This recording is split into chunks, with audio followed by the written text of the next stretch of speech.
Welcome to A Year of Joy. My name is Sherry Elise, and I will be your Joy Reporter.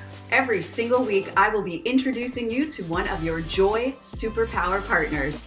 On behalf of the team of the Art and Science of Joy, we are thrilled to be able to bring this to you. So, without further ado, let's meet your Joy Superpower partner. I am really excited to bring to you this new Joy Superpower expert on connection, Ryan Jenkins. Hi, Ryan. Hey, Sherry, how are you? Great. I'm excited to connect with you. I'd love to know just a little bit about your journey with connection and why this topic you're super passionate about.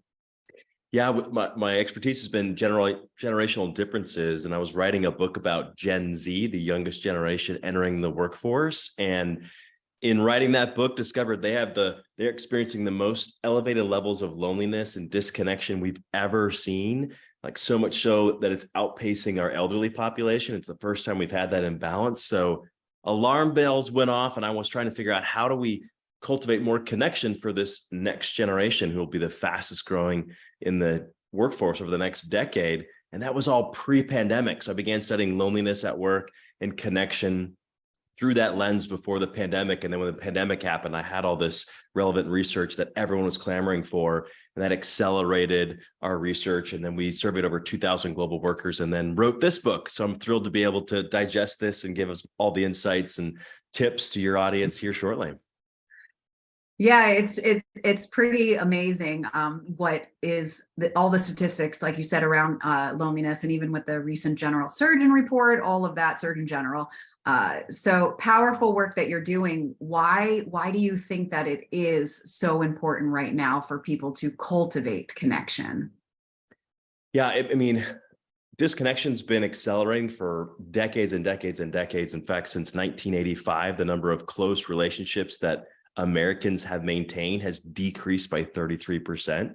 So it's been increasing for a long time, but there's a positive spin to that, to where it means it's malleable. So whatever increases can also decrease. And while our work started with trying to help the emerging generations, turns out we're all experiencing more disconnection and isolation and loneliness to a high degree. And there's a variety of reasons that we'll cover with this audience coming up. But it's really important, because if we don't, we'll continue to pull away from each other, and it results in all kinds of woes as far as physically.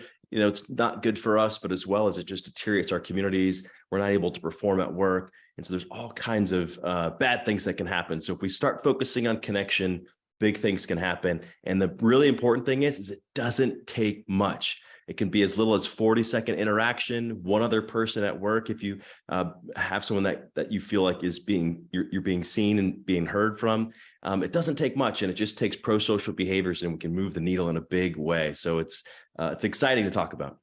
It is exciting, and it's exciting that you talk about it being malleable and how we can change it, which of course leads to really what we're doing in the community, which is, creating and cultivating more joy for people. So what do you see as the link between connection and joy? Yeah, there's a very straight line between the connections and the joy we experience. More specifically, I always like to turn the attention to the longest study of adult development that's ever happened. And it's been done by Harvard University. It's still going on today. It's been going on for over 80 years. They've surveyed over 2,000 folks, and they're trying to figure out the core answer. They're trying to figure out is what leads to a definitive, long and healthy life. And they figured it out. It's not diet. It's not sleep. It's not exercise. It's not economics. It's not wealth.